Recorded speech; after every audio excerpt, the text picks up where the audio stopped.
और साथ ही हमारे मनिंदर सिंह सिरसा जी के पास मैं समझ आऊंगा उनका यहाँ बताने में बहुत बहुत अभिनंदन। ईश्वर काल आते आते वे ज्ञान की अनदेखी और गलत हाथों के कारण राज सत्ताओं की चाल और चिंतन बदलता चला गया। दयानंद कहते हैं, जब आपस में भाई भाई लड़ते हैं तो तीसरा विदेशी आकर पंच बन बैठता है। 12 फरवरी 1824 में गुजरात के टंकारा में मूल शंकर ने जन्म लिया। शिवरात्रि पर बोध होने पर तब सच्चे शिव की खोज में दयानंद नाम से प्रसिद्ध हुए। गुरु महर्षि दयानंद जी ने अपने कार्यों को अक्षुत देश में और अधिक सफल हो सकेंगे। महर्षि दयानंद सरस्वती जी का स्वराष्ट्र सेवा का माध्यम बनाया। आज भारत की राजधानी दिल्ली की माननीय मुख्यमंत्री के रूप में श्रीमती रेखा गुप्ता जी समस्त दिल्ली की जनता की ओर से महर्षि दयानंद सरस्वती जी को स्मरण करने एवं उनके बनाए आर्य समाज के 150वें स्थापना वर्ष के अवसर पर आई जनता को अपनी शुभकामनाएं प्रेषित करने हेतु आज यहाँ पधारी है। हमें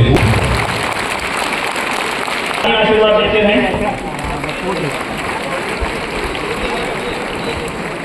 और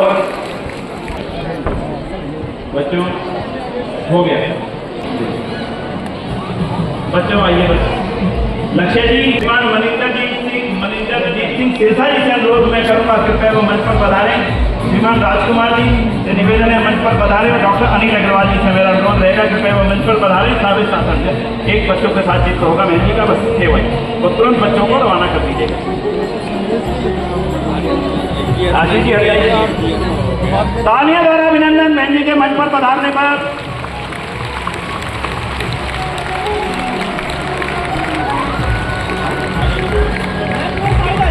परवीन आए बस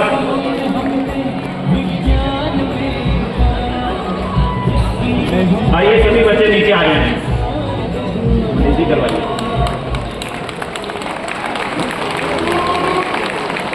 बच्चों को भेजिए, सभी बच्चे नीचे आ जाए फटाफट से।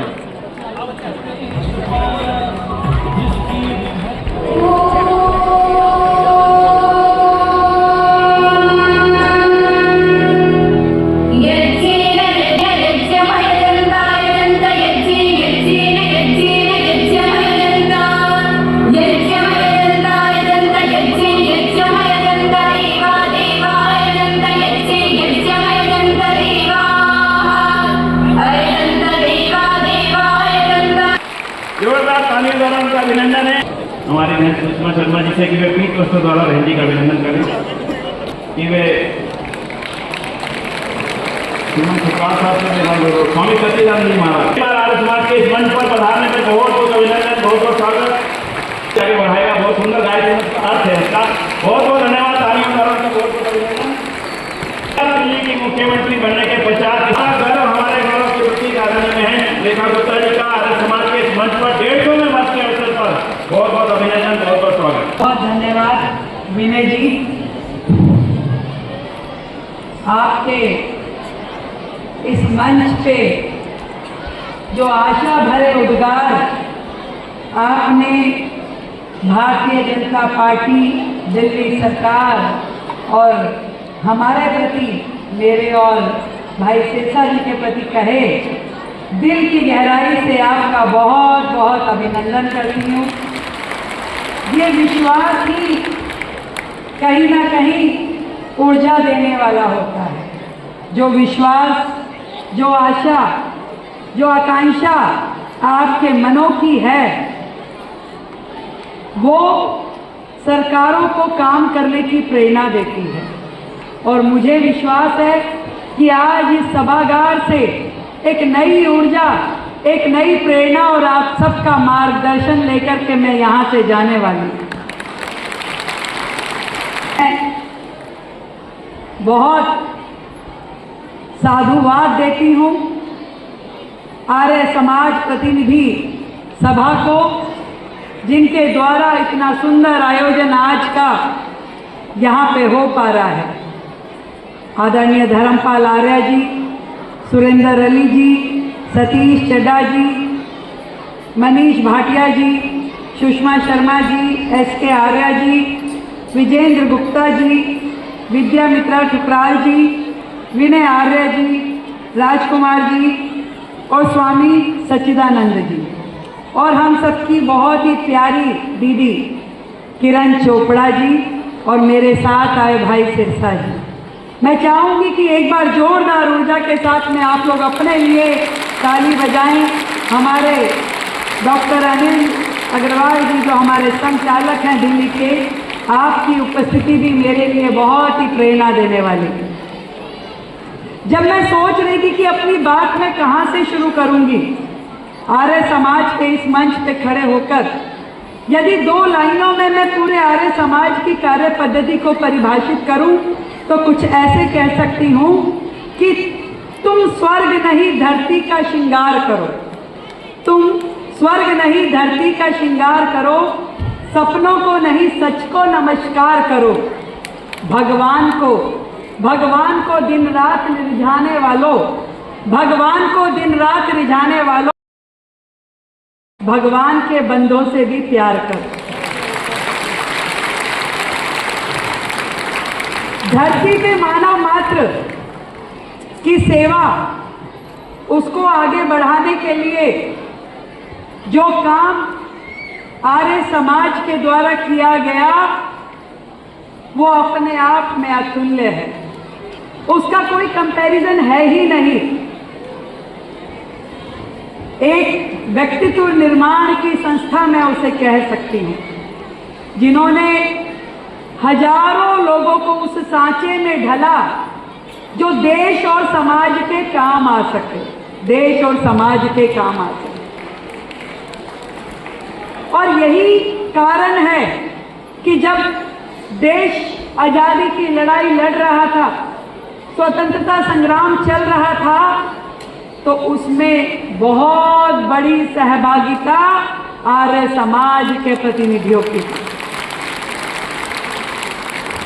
मैं अभी देख रही थी आते हुए, जहां रंगोली बनी है वहां 150 वर्ष में आर्य समाज के उन गणमान्य प्रतिनिधियों की तस्वीर थी जिन्होंने आजादी की लड़ाई से लेके समाज के लिए बड़े बड़े काम किए।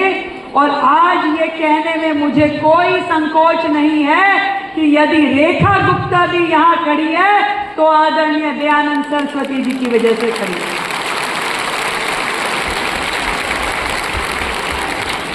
यदि समाज में वो कुरीतियां चलती रहती तो कौन माँ बाप अपनी बेटी को यहाँ पर भेजते? आपने जब समाज की कुरीतियों को रोकने के लिए मुहिम चलाई, संघर्ष किया, समाज की सोच बदली, तभी तो आज यहाँ पे लाखों बेटियां देश में अलग अलग पदों पे बैठ के देश चलाने का, समाज को मार्गदर्शन देने का काम कर पा रही है।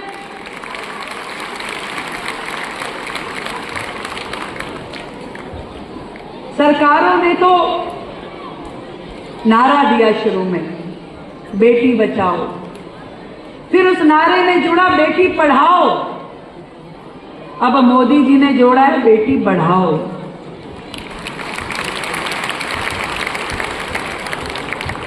बेटी का बचना भी जरूरी था, बेटी का पढ़ना भी जरूरी था, और उसके लिए भूमिका निभाई आर्य समाज ने।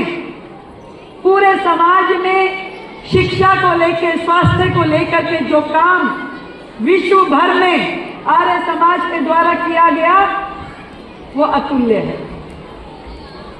आज भी आपकी हजारों संस्थाएं शिक्षा के क्षेत्र में काम कर रही हैं, और वो केवल शिक्षा नहीं दे रही, वो संस्कार दे रही है। वो संस्कार जो एक ऐसे नागरिक को के निर्माण का काम करते हैं जो कल को देश के लिए खड़ा हो सके। और मैं हमेशा कहती हूं कि देश के लिए खड़े होने वालों की श्रृंखला केवल सरहद पे जरूरत नहीं है। सरहद पे एक प्रकार के लोग जाते हैं जिनका इतना जिगरा होता है कि वो देश के लिए जान दे भी सके और देश के लिए जान ले भी सके। ने उस समय की, उन्होंने कहा कि चलो वेदों की ओर लौटें, क्योंकि वेद जो हैं हमें जीवन जीने की वो राह देते हैं जिसे समाज संगठित हो, एकजुट हो, जिसमें समानता के अधिकार हो, जिसमें हर एक व्यक्ति को आगे बढ़ने के लिए उसका हाथ, आजकल एक शब्द है हैंड होल्डिंग, वो हाथ बढ़ाने के लिए समाज को प्रेरणा दी जाती है। मैं अपने बारे में बताती हूँ। मैं आर्य समाज से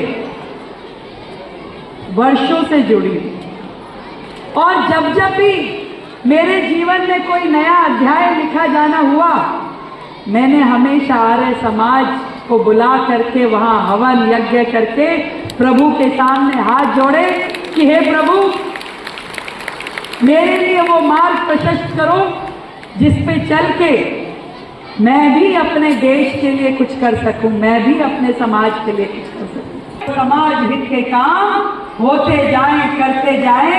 आज मैं आप लोगों को ये सारी शुभकामनाएं देती हूँ।